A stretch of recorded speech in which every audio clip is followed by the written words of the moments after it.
ہمارے برصغیر پاک و ہند میں یہ بریلوی، دیوبندی، اہل حدیث، سلفی، سنی، شیعہ، اس تقسیم نے بہت نقصان پہنچایا. اس لیے نقصان پہنچایا ہے کہ جو مسلک ہیں وہ مسلک نہیں رہے، اپنے درجے سے بڑھا کر انہیں دین و مذہب بنا دیا گیا. اب اس میں اختلاف رائے، تعبیر و تشریح کا اختلاف نہیں رہا، بلکہ تضاد، مخالفت، تصادم تک چلا گئی، اور ایک دوسرے کو اسلام کے دائرے سے خارج کرنا یا دل سے خارج سمجھنا، اس میں تقسیم ہو گیا. اور نقصان کیا ہوا ہے کہ یہ ساری امت مسلمہ ہیں، یہ مسلمان ہیں، ان سب کا حضور علیہ الصلوۃ والسلام کے ساتھ ایک تعلق ہے، نسبت ہے، ربط ہے. کہ یہ ساری امت مسلمہ ہیں، یہ مسلمان ہیں، ان سب کا حضور علیہ الصلوۃ والسلام کے ساتھ ایک تعلق ہے، نسبت ہے، ربط ہے.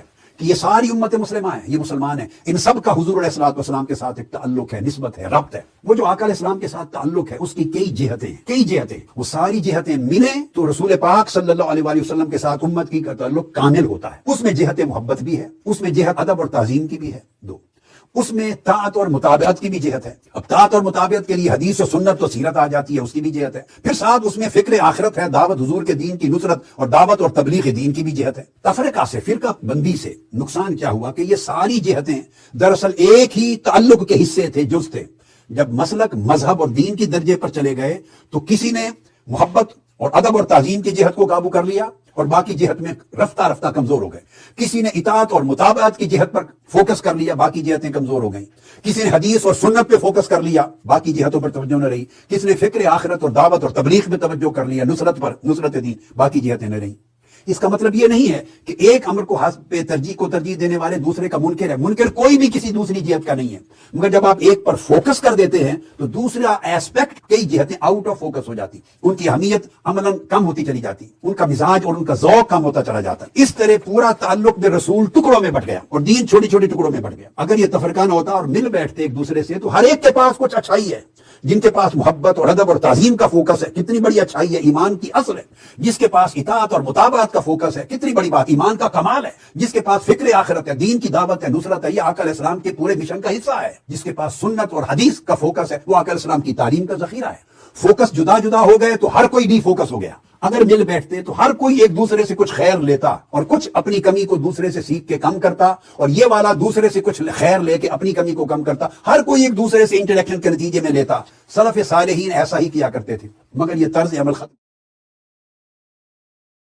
1400 سال میں صرف دین اسی کو سمجھ آیا، نعوذ باللہ. میں نے تو یہ کبھی نہیں کہا. میں ہمیشہ یہ کہتا ہوں کہ 1400 سال میں دین پوری امت نے سمجھا، لیکن اپنی اپنی مرضی کا سمجھا. جس نے جو صحیح دین سمجھا ہوا ہے نا، میں اس کی تعریف کرتا ہوں. جس کے لیے میں نے کہا تھا کہ دنیا میں کوئی فرقہ ایسا نہیں ہے جو میری کسی بات کی تصدیق نہ کرتا ہو. ہماری ہر بات کے ساتھ دنیا کا ہر فرقہ ایگری ہے، مخالف بھی ہے لیکن ایگری بھی ہے. کوئی ایک نظریہ ایسا نہیں ہے جو دنیا میں کوئی بندہ کہ یہ اس سے پہلے نہیں تھا. اگر میں ناسبیت کا رد کرتا ہوں تو شیعہ کر رہے ہیں، وہ کہتے ہیں انجینئر صاحب بالکل ٹھیک کر رہے ہیں. اگر میں رفع الیدین کے اوپر بولتا ہوں، حنفی، دیوبندی اور بریلویوں کو تکلیف ہوتی ہے تو اہل حدیث کہتے ہیں بالکل جی رفع الیدین پہ تو صحیح بات کر رہا ہے. اگر میں کہتا ہوں کہ لبیک یا رسول اللہ کا نعرہ لگانا اگر حاضر و ناظر کا عقیدہ استعانت کرنا ہو محبت کے اظہار کے لیے، یہ درست ہے، اس میں کوئی مسئلہ نہیں ہے، تو بریلوی کہتے ہیں کہ دیکھیں انجینئر صاحب نے بھی سپورٹ کر دی ہے. لیکن اہل حدیث اور دیوبندی غصہ کھا جاتے ہیں. مجھے بتائیں کہ میں نے یہ ایک عقیدہ ایسا لانچ کیا ہے جس میں سارے میرے خلاف ہو گئے ہوں. ٹائم قیامت تک جو عقیدہ کڈنا جائے، اور میری ذمہ داری ہوگی میں بتاؤں گا کہ نہیں میرے اس عقیدے میں یہ فرقہ میرے ساتھ کھڑا ہوا ہے. تو 1400 سال میں جتنا دین تھا الحمدللہ وہ ٹکڑیوں کی فارم میں تھا. ایک جگہ سے اس پلیٹ فارم سے بیان ہوا کہ ادھر شیعہ ٹھیک کہہ رہے ہیں، ادھر بریلوی صحیح کہہ رہے ہیں، یہاں اہل حدیث حق پہ ہیں، یہاں دیوبندیوں کا موقف ٹھیک ہے. اب تو وہ ریسنٹلی ایک ویڈیو آ گئی ہے ڈاکٹر تعلق قادری صاحب کی بھی. ڈاکٹر تعلق قادری صاحب حفظہ اللہ تعالی بڑی جرت کی ہے، انہوں نے اپنی ویڈیو میں یہ بات کر دی ہے کہ سب کانٹیننٹ میں جتنے فرقے ہیں بریلوی، دیوبندی، اہل حدیث، شیعہ، انہوں نے سب کو ایک تو مسلمان ڈکلیئر کر دیا ہے. سلوٹ ہے جی ان کو، پہلی دفعہ کسی بریلوی نے جرت کی ہے یہ بات کرنے کی. اور انہوں نے کہا کہ نبی علیہ السلام کی مبارک زندگی میں مختلف پہلو تھے اور وہ سارے پہلو ڈومیننٹ تھے، لیکن ہر فرقے نے اپنی مرضی کا ایک پہلو پکڑ لیا. یہ وہی بات انہوں نے دوسرے انداز میں کی ہے جو میں کر رہا ہوں. بلکہ مجھ سے پہلے امام شافعی نے کی ہے، ان کان رفضا حب آل محمد فلیشہد الثقلان انی رافضی. اگر بالفرض اہل بیت کی محبت کا نام رافضی ہونا ہے تو اے جن و انس گواہ ہو جو میں رافضی ہوں. جس میں نے ایڈیشن کی تھی کہ اگر رسول اللہ کی سچی محبت کا نام بریلوی ہونا ہے تو میں بریلوی ہوں. اگر صحابہ کے دفاع کا نام دیوبندی ہونا ہے تو میں دیوبندی ہوں. اگر عقیدہ توحید قرآن و سنت کا اسی پیشن کے ساتھ ماننا اس کا نام اہل حدیث ہونا ہے تو میں اہل حدیث ہوں. یہ میں نے بھی اس میں ویلیو ایڈیشن کی تھی. ڈاکٹر طاہر القادری صاحب نے بھی کہا کہ نبی الاسلام کی مبارک زندگی میں ڈومیننٹ پہلو ہے دعوت و تبلیغ کا. پوری زندگی آپ نے دعوت و تبلیغ کے لیے ایفرٹ تن من دھن لگا دیا. تو طاہر القادری صاحب فرمانے لگے کہ مسلمانوں میں ایک فرقے نے ان کا دعوت و تبلیغ والا کام جو ہے نا بڑی مضبوطی سے تھام لیا ہے، تو وہ بھی جنتی ہے کہ اس نے حضور کی زندگی کا ایک پہلو پکڑ لیا مضبوطی سے، یعنی تبلیغی جماعت یا دیوبند.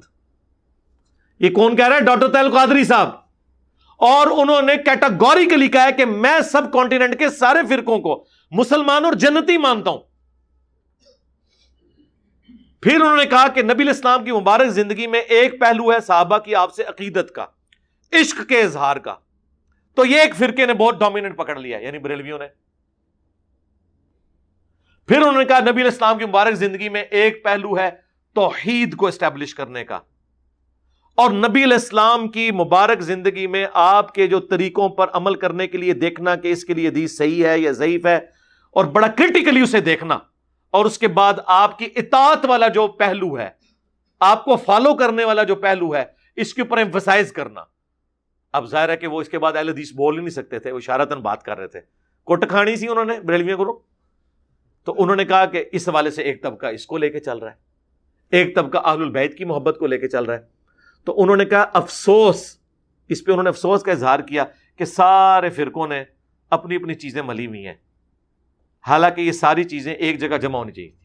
سرکار رکو ذرا، صبر کرو، آپ کو بتاتے ہیں کہ دنیا میں ایک پلیٹ فارم ایسا بھی موجود ہے، اور وہ پلیٹ فارم کوئی چھوٹی سی پلیٹ فارم ہی نہیں ہے، اتنا بڑا پلیٹ فارم ہے کہ دنیا کی کوئی مسجد نہیں ایسی بچی کہ جس مسجد کے اندر آپ کو ہمارا اسٹوڈنٹ نہ ملے. الحمدللہ.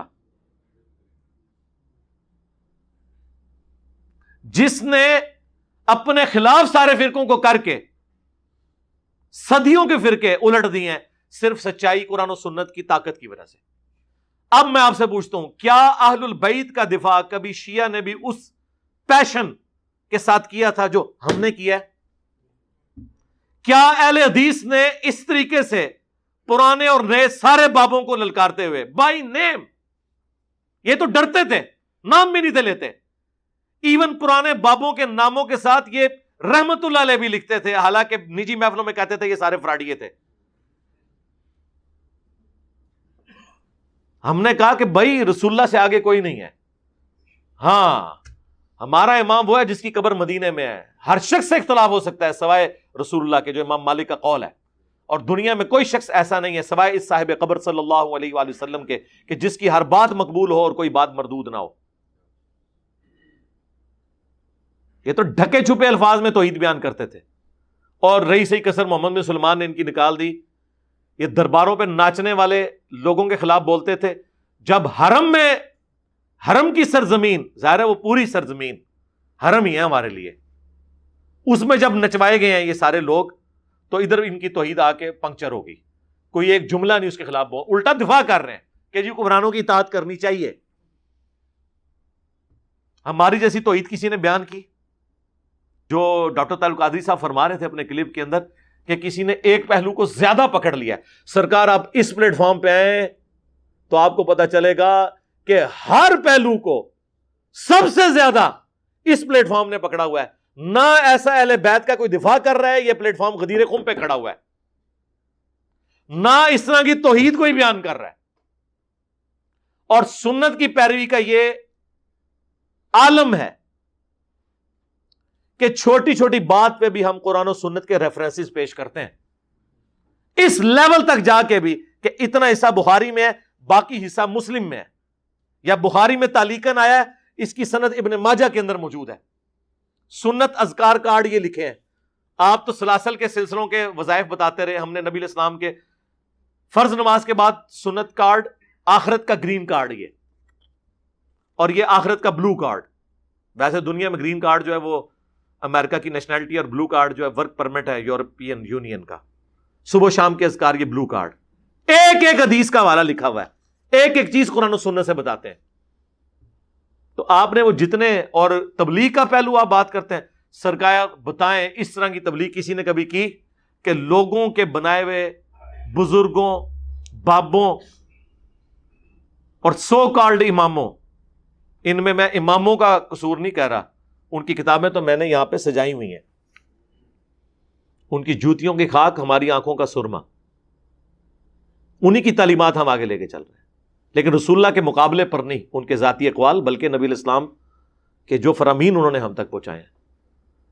تو یہ جو دعوت و تبلیغ کا کام ہے کہ نبی علیہ السلام کی محبت میں دنیا کے ہر بندے سے ٹکر لے لینا، یہ اس پلیٹ فارم پہ ہوا ہے۔ ڈاکٹر طیل القادری صاحب نے اپنے اس کلپ میں جو جو تعریفیں کی ہیں ہر مکتب فکر کی الگ الگ، اور انہوں نے ایک خواہش کا اظہار کیا ہے کاش یہ ساری ایک جگہ جمع ہوتی، وہ ان کے خیال سے بھی بڑھ کر انٹینسٹی کے ساتھ ہمارے اس پلیٹ فارم سے الحمدللہ چیزیں بیان ہو رہی ہیں۔ پچھلے دنوں مفتی منیب الرحمان صاحب نے میرے اوپر ایک پورا مضمون لکھا ہے اور دنیا اخبار میں چھپا ہے، پاکستان میں دوسرے نمبر پہ ہے یہ گروپ میڈیا انڈسٹری میں، نمبر 1 جیو ہے اور ان کا جنگ اخبار ہے، نمبر 2 یہ دنیا ٹی وی والوں کا دنیا اخبار ہے، یہ جو ان کا ٹی وی چینل بھی ہے اور ان کے کالجز بھی ہیں، پنجاب گروپ آف کالجز۔ انہوں نے باقاعدہ اپنے اس کا پھر میں نے کوئی 1.5 گھنٹے میں، 1.25 سے 1.5 گھنٹے میں پوسٹ مارٹم کیا، اس مضمون کا 17 علمی پوائنٹس کا جواب دیا ہے، اور مجھے سرسید احمد خان کے کھاتے میں ڈالا ہے کہ یہ جی معجزات اور کرامات کو نہیں مانتا۔ تو میں نے کہا یار ہم مانتے ہیں لیکن نہ ہوئے ہوئے تو نہ ہم سے منواؤ جی، تختے بلقیس آ گیا سرکار، تسی بھی وائٹ ہاؤس لے آ کے مارگلا دی پہاڑیاں تے رکھ دیو، ہاں اگلے دن میں کلپ بنا دیاں گا، اور نہ آیا اگر تو تسی بھی اگلے دن کلپ بنانا ہے اور اس کہنا ہے نہ میں وابی، نہ میں بابی، میں ہوں مسلم، علمی کتابی۔ اور پھر آپ نے دعوت دینی ہے کہ مرنے سے پہلے اے مسلمان کر لے اس پہ غور، کتابوں کا خدا اور ہے، بابوں کا خدا اور۔ بابے بھی اسی خدا کو مانتے تھے لیکن ان کوالٹیز کے ساتھ نہیں جو قرآن و سنت میں آئی ہیں، بلکہ اپنے بابوں کی تعلیمات کی روشنی میں۔ یہ بھی آپ نے ساتھ بولنا ہے، اور یہ بھی بولنا ہے کہ فرقوں کی دکانیں بند، the damage has been done, یہ بھی آپ نے بولنا ہے۔ اور آپ نے پھر للکارنا ہے اپنے سارے بابوں کو، اپنے علماء کو، کہ یہ قرآن و سنت سے جو تعلیمات انجینئر صاحب پیش کر رہے ہیں یہ حق پر مبنی ہے، اگر کوئی جڑا ہے تو کتاب و سنت کے دلائل میں ویڈیو میں آ کے ان باتوں کا جواب دے، اور ٹائم قیامت تک ہے، بول وہی جو حق ہے، ٹائم قیامت تک ہے۔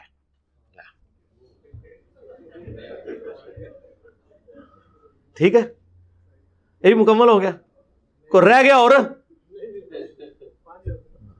5 تن پاک پورے ہو گئے، ٹھیک ہے جی۔ تو اللہ کا شکر ہے کہ الحمدللہ ہم نے سچائی کے ساتھ آواز کو بلند کی ہے۔ تو ڈاکٹر طیل القادری صاحب آپ کا شکریہ کہ آپ نے جرأت کی ہے، ہم آپ کو سلوٹ کرتے ہیں۔ اب ہم نے آپ کے اس نامکمل مشن کی تکمیل الحمدللہ آپ کی زندگی میں کر دی ہے۔ جو آپ کا دکھ تھا نا کہ کچھ چیزوں کو کچھ نے پکڑا ہوا ہے، کچھ کو کچھ نے پکڑا ہوا ہے، سرکار یہ وہ پلیٹ فارم ہے جدھر الحمدللہ قرآن و سنت کی تعلیمات کی روشنی میں ہر بات بیان ہو رہی ہے۔